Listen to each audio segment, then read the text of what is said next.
Hello guys, hi everyone.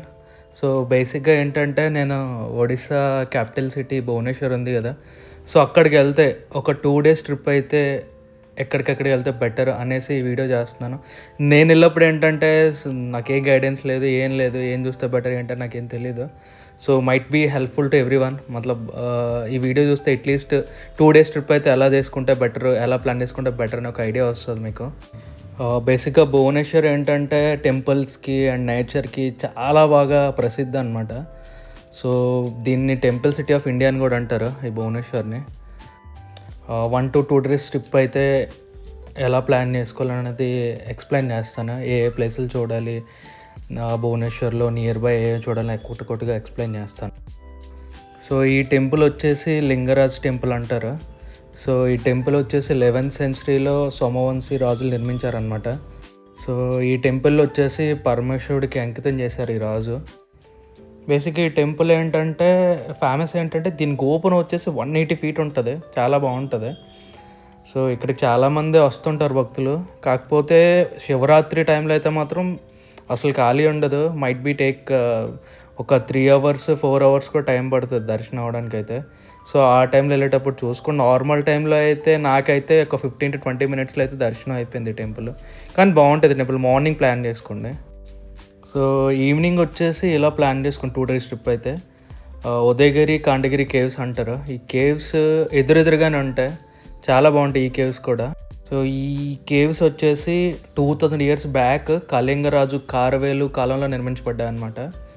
So బేసిక్గా famous ఏంటంటే అక్కడ జైన్ సన్యాసులు మెడిటేషన్ సో అవన్నీ చేయడానికి ఉపయోగించేవారు అనమాట ఆ టైంలో. సో బేసిక్గా అంటే గుహలన్నీ చెక్కారనమాట. అక్కడ శిల్పాలు ఇవన్నీ కూడా చాలా బాగుంటాయి చూడడానికి. సో ఆఫ్టర్నూన్ టైంలో అయితే అవాయిడ్ చేయండి, చాలా హీట్ ఉంటుంది సమ్మర్ టైంలో అయితే. సో మనం ఆ పైకి ఎక్కి చూస్తే మొత్తం భువనేశ్వర్ మొత్తం కనిపి. ఈవినింగ్ టైంలో అయితే మస్తు ఉంటుంది, చాలా బాగుంటుంది అసలు ఈవినింగ్ టైంలో అయితే. సో ఇది వచ్చేసి ధౌలా శాంతి స్తూప్ అంటారు. సో ఇది వచ్చేసి క్రీస్తుపూర్వం 261 ఇక్కడ యుద్ధం జరిగిందనమాట. సో ఆ టైంలో ఏంటంటే చాలామంది చచ్చిపోతారనమాట. చచ్చిపోతే అశోకుడు, కింగ్ అశోక ఏమనుకుంటారంటే సో ఇంతమంది చనిపోయారు, సో ఎలా ఏంటని చాలా బాధపడతాడనమాట. ఆ టైంలో ఏంటంటే ఆయన మొత్తాన్ని, ఈ హింసను మొత్తాన్ని వదిలేసి ఇంకా బౌద్ధ మతాన్ని తీసుకుంటాడనమాట, దాన్ని స్వీకరిస్తాడనమాట. సో దీన్ని అయితే నిర్మించింది వచ్చేసి జపాన్ బౌద్ధ సంఘం నిర్మించింది అనమాట దీన్ని ఏంటంటే వరల్డ్ పీస్ గురించి నిర్మించారని చెప్పేసి అందరూ చెప్పుకుంటారు. సో నెక్స్ట్ వచ్చేసి నందకనన్ జూ అనమాట. సో ఈ జూన్ వచ్చేసి 1960లో స్థాపించారు. సో ఇది కూడా మొత్తం మన ఆల్ ఓవర్ ఇండియాలో ఒక పెద్ద జూ అనమాట. ఇక్కడ ఫేమస్ ఏంటంటే వైట్ టైగర్స్ చాలా ఫేమస్ అనమాట. ఇక్కడ సింహాలు, ఏనుగులు, జిరాఫీ చాలా ఉంటాయి. కానీ నేను వెళ్ళినప్పుడైతే సింహాలు ఏం కనిపించలేదు. సో ఇక్కడ సఫారీ అండ్ బోటింగ్ కూడా ఉంటాయి. బోటింగ్ చాలా బాగుంటుంది, సఫారీ కంటే బోటింగ్ చాలా బాగుంటుంది. సో ఈ జూ ఈవినింగ్ 3 to 5 అట్లా ప్లాన్ చేసుకుంటే బాగుంటుంది. సో ఈ ఫస్ట్ డేలో ఈ జూ వరకు మ్యాక్స్ ఫస్ట్ డేలో కవర్ చేసేయండి. సో నెక్స్ట్ డే వచ్చేసి పూరి మార్నింగ్ స్టార్ట్ అయిపోండి. సో ఇది పూరి టెంపుల్. సో బేసిక్గా ఇది ఏంటంటే 12th century గంగవంశానికి చెందిన రాజు అనంతవర్మ చోట గంగదేవుడు నిర్మించారనమాట దీన్ని. సో బేసిక్గా ఇక్కడ ఏంటంటే జగన్నాథ్ స్వామి, బాలభద్ర మరియు సుభద్ర దేవతలు పూజిస్తారనమాట ఎక్కువ. సో ఆల్ ఓవర్ ఇండియాలో హిందూస్ టెంపుల్లో one of the best temple అనమాట ఇది కూడా. చాలా బాగుంటుంది టెంపుల్. ఇక్కడ ఏంటంటే టికెట్స్ అవేమి ఉండవు, లైన్ కట్టుకొని వెళ్ళాల్సిందే.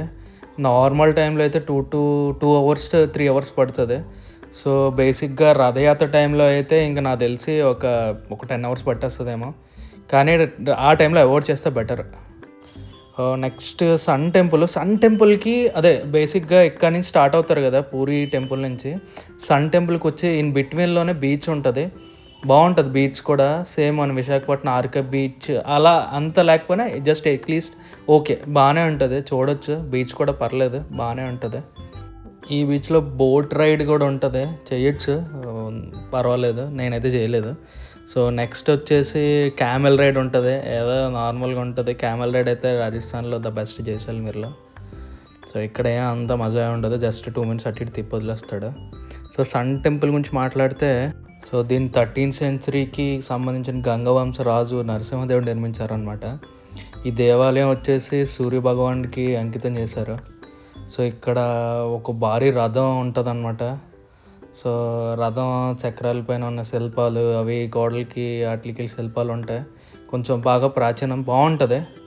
ఈ సెకండ్ డేలో కోనార్క్ టెంపుల్ చూసిన తర్వాత చిల్లకా లేక్ సో నేను లేక్ అయితే వెళ్ళలేదు. సో బేసిక్గా నేను కూడా నెట్లో చూసి ఇన్ఫర్మేషన్ ఇస్తున్నాను. సో పూరి నుంచి 60 కిలోమీటర్ అలా వస్తుంది. పూరి నుంచి వెళ్ళిపోతే బెటర్, మళ్ళీ కోనార్క్ నుంచి అయితే లాంగ్ అవుతుంది. సో ఈ లేక్ ఏంటంటే బేసిక్గా అతిపెద్ద తీర సరస్సు అనమాట. సో బేసిక్గా ఆల్ ఓవర్ మన ఆసియాలో ఏంటంటే లగూన్స్లో అతిపెద్ద లగూన్స్ ఒకటనమాట లగూన్స్లో. సో నేను కొనుక్కుంది, మా ఫ్రెండ్ ఒక అబ్బాయి వెళ్ళాడు. ఇక్కడ ఏంటంటే బేసిక్గా ఇవి డాల్ఫిన్స్ అవి ఉంటాయి, అవి బాగా చూడొచ్చు. మా ఫ్రెండ్ ఏం చెప్పాడంటే ఇక్కడ బోటింగ్ చాలా బాగుంటుంది అండ్ నెక్స్ట్ థింగ్ ఇది ఫేమస్ ఏంటంటే లవర్స్ అయితే బాగా ఎంజాయ్ చేయొచ్చు అని చెప్పాడు. వాడి ఎక్స్పీరియన్స్ అయితే అది చెప్పాడు. సో నేను క్లియర్గా డిస్క్రిప్షన్లో రాస్తాను ఎలా వెళ్తే బెటర్, ఎంత డిస్టెన్స్ ఎలా ప్లాన్ చేసుకుంటే ఒకసారి చూడండి. Please subscribe.